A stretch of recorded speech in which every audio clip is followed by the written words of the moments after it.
Hi అండి, ఎలా ఉన్నారు? నేను మీ ఒంగోలమ్మాయిని.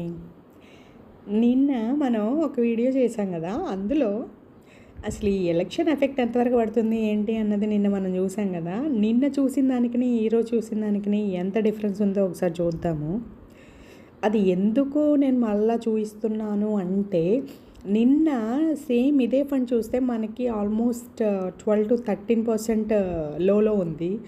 ఈరోజు జస్ట్ 2 పాయింట్ సంథింగ్ లోలో ఉంది. అంటే దీనివల్ల మనకి ఏమర్థమైంది? తగ్గుతూ ఉంటుంది, పెరుగుతూ ఉంటుంది. కానీ నేనేం చెప్పాను నిన్న? జస్ట్ మానిటరింగ్ చేసుకొని స్టేబుల్గా ఉంటే కొనండి అని చెప్పాను కదా. మానిటరింగ్ చేసుకోవడం అంటే ఇదే కదా. నిన్న తగ్గింది, ఈరోజు కొంచెం పికప్ అయ్యింది.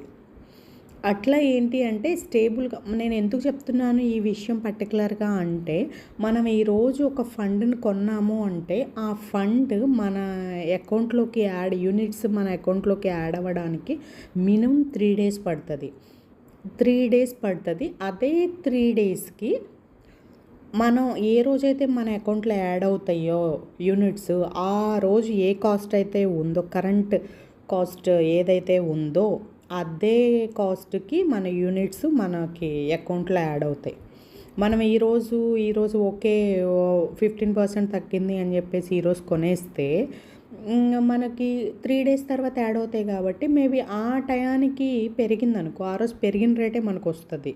ఈరోజు మనం తగ్గిన రేటుకి కొన్నాం కాబట్టి ఆ తగ్గిన రోజు కొన్న రోజుకే రాదు. మనకి ఏ రోజైతే మన అకౌంట్లో యాడ్ అవుతుందో ఆ రోజు కాస్ట్కే మనకు వస్తుంది. ఓకేనా? మెయిన్ అది గుర్తుపెట్టుకోండి.